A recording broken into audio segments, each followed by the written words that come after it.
games you play, and they give you a great story or a great deal of fun, but you go through the game from start to finish and you don't go insane.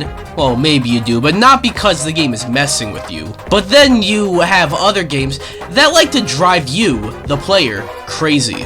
Whether it be guilt tripping, convincing you that your game is corrupted, or needing to literally turn your console off. These are the top 10 games that mess with the player, or particular moments that mess with the player. And yeah, no, this isn't a list of fourth wall breaking moments in video games, although a lot of these instances do in fact break the fourth wall. But these are specifically moments that might put the player on edge in ways that were not expected. It's hard to really explain, so I guess we'll just have to get into this. But before we do that, I gotta put spoiler warnings all over. Almost every single entry on here is a spoiler. Some aren't, but those are few and far between. Anyways, let's get into this. Hi guys, MiiKcast here, counting down the top 10 times games mess with the player.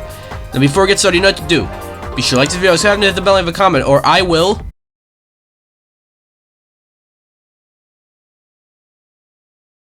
I wanted to give to you, in the last part of your notes here, the significance spiritually of the number 10 in the Bible. God of War Ragnarok was the highly anticipated sequel to the 2018 God of War game, and I love it. Over time, it's probably become one of my favorite games of all time, but at the very beginning of the game, you fight Thor, and the fight almost went really bad. You see, you'll be fighting the titular character Thor, and a QuickTime event happens where Thor is really trying to push his hammer into Kratos' chest, and then you mash X, but then you randomly die. You're not low on health, you're not really bad at the game or anything, you're mashing X perfectly fine, you just die and get the death screen. But there's no option to retry, until you hear Thor say this. Oh no, I say when we're done. And then you just continue the fight. It's not higher because it is sort of just a fake out death, and there is not much else to it, but it's clever, and also fucks with you because it makes you think you fucked up. But no. The game was just pulling your leg.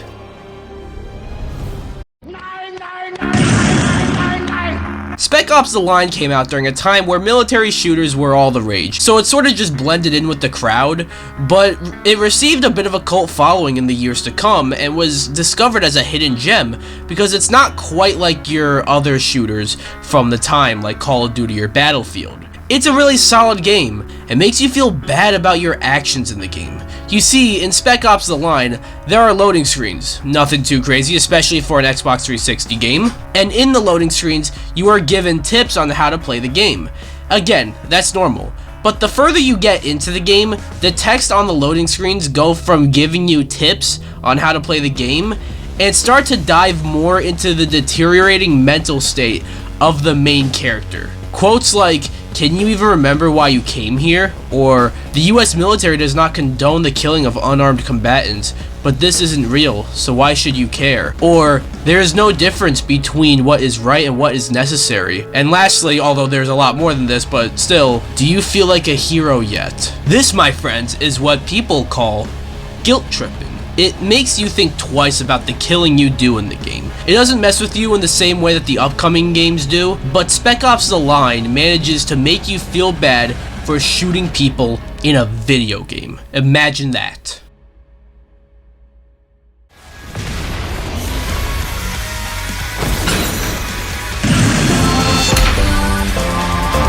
Earthbound came out at the tail end of the SNES's lifespan, so it got overlooked until NES was added to Super Smash Bros, and then Earthbound became something of a cult hit. The game is quite bizarre in the best ways, and people love it and consider it one of the best RPGs of all time. You also have many party members. The aforementioned Ness is the main character, but then you also have Pooh, Jeff, and Paula. That last one, Paula, has an ability called Prey, which throughout the whole game is absolutely pointless and nobody uses it. Fast forward to the final boss, Gygus. You try everything and nothing works. You can't beat Gygus. This is a hopeless final boss, but there has to be a way to beat him. Turns out, the only way to beat Gygus is if you use Paula's prayer. Just like Spec Ops: The Line, this doesn't mess with the player in the same way that the later games do, but it does mess with your expectations. You have this ability you've disregarded and ignored throughout the whole game, but it turns out That's the only way to beat the final boss. Now that is genius. 36. Very close, but that's not it. Let's go to Gary the Retard. What number between 2 and 4? 7. This whole list could have been made up by Metal Gear Solid. There are so many moments in this franchise that just mess with the player. Some break the fourth wall in ways that are very clever. Like in Snake Eater, for example, setting your clock forward actually being a way to cheat the end boss, making him die of old age. Like, that's insanely clever. But that doesn't necessarily mess with the player in the same way a certain moment in Metal Gear Solid 2 does. And that moment, well, I mean, just take a look. Raiden, turn the game console off right now. What did you say? The mission is a failure. Cut the power right now. What's wrong with you? Don't worry, it's a game. It's a game just like usual. You'll ruin your eyes playing so close to the TV. What are you talking about? I guess this is more of a fourth wall break as opposed to a moment in the game where the game messes with the player, but I'm sure most people who played this for the first time and got to this part were pretty shocked and were pretty, like, you know, taken aback by it. And I would also just like to highlight a comment on the YouTube upload of this clip that reads, "My mom overheard this when I was playing it and yelled at me, 'You heard the man?'" I think that says it all. That is hilarious. Okay, Mrs. Puff, what's my final score? 6. Woo! Batman Arkham Asylum is possibly the most important superhero game of all time. I mean, so many games have combat that people say is similar to the Arkham games, and, well, Arkham Asylum is the first Arkham game. But there is a very infamous moment where the game messes with you. You see,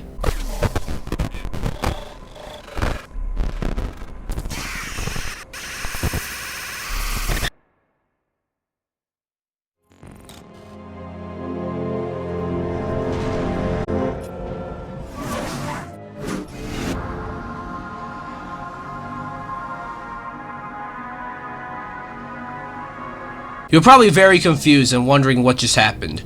And so was the player when they got to this part in the game. But when getting ready to fight Scarecrow, as you saw, the game glitches and then you reload into the opening cutscene. But this time, Joker is driving Batman all tied up in the Batmobile. Then Batman gets taken by Joker, Harley, and Scarecrow, shot by the Joker, and then you get a pop-up that says mission failed, as if you actually lost. So the game just completely fucks with you by making you think you actually just messed up, even though you literally did nothing.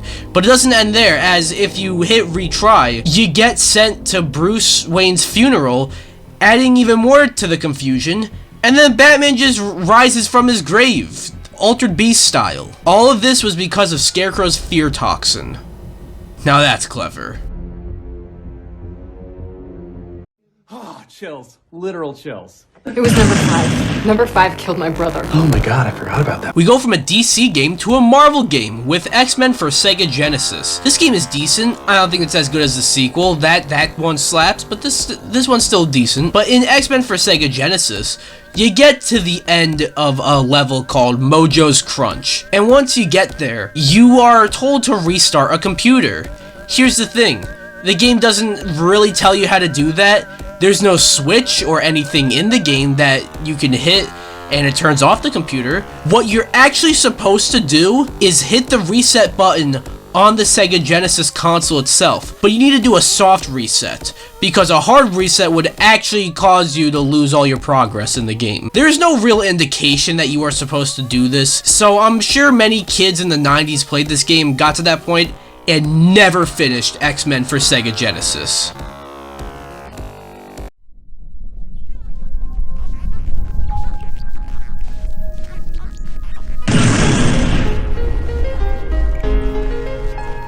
Oh, Undertale. This game has quite a few fourth wall breaking moments, like how when you beat the game after killing everything and the game basically scolds you for it. But what about the final boss, Flowey, as this dude messes with you big time. First off, Flowey starts off as sort of like a tutorial character, the character who will tell you the basics on how to play Undertale. But as you get further into the game, you realize that he realizes your role in the game, But at the end of a neutral run, you fight Flowey, and he basically just goes apeshit, making it look like there may be something wrong with your game, even going as far as to delete your save, crashing the game, and when relaunching, he's there waiting for you, and will load and save different save states himself. It goes off the rails. You play this and really have no clue what the fuck is going on.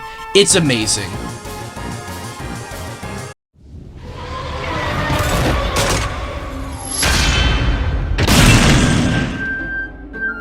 Doki Doki Literature Club. I mean, fucking whoa. This game's mere existence messes with the player. I think we all know what the deal is with this game. It seems like your ordinary dating simulator with your usual, anime waifu type characters, but then it takes a dark turn. This seemingly innocent, bright, colorful, and upbeat dating sim turns into a murder mystery. The turn happens once one of the characters, Sayori, hangs herself. After that happens, the game basically resets and everything is the same except Sayori is just gone. It acts like she was never there, but then another character takes her life, and after that, the game will reset again, but this time you find out that it's Monica, the one non-romanceable option in the game. She was the one deleting characters from this game, both figuratively and literally. She does this because she becomes self-aware of the game she's in and falls in love with you. And I don't mean like the character you play as, I mean you, the actual player. Turns out what you're supposed to do in order to beat the game, you actually have to go into the game's files and delete Monica from the game. Otherwise, she has you stuck in an endless loop.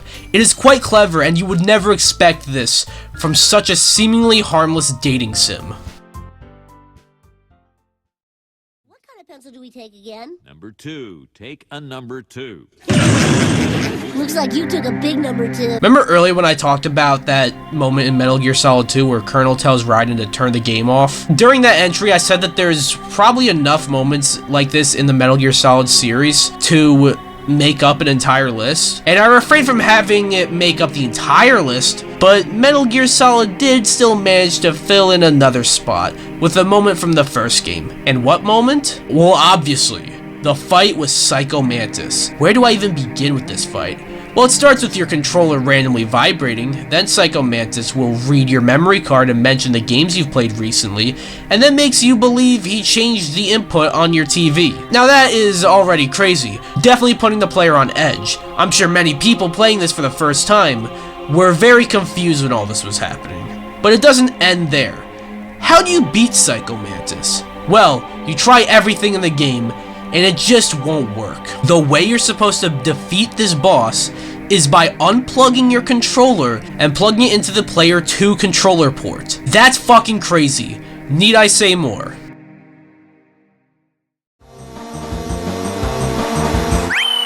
I'm a Luigi, number 1. Okay, so here's a reminder that this is a list of games that mess with the player, as opposed to fourth wall breaks. If it was just the latter, the Psycho Mantis boss fight would have easily placed at number 1. But when you talk about specifically messing with the player, look no further than Eternal Darkness, Sanity's Requiem. This is one hell of a hidden gem, a fantastic survival horror game made by Nintendo? How does this game mess with you? Well, you see, at a certain point, Eternal Darkness introduces something called the sanity meter, where if it goes down, your character will start hallucinating.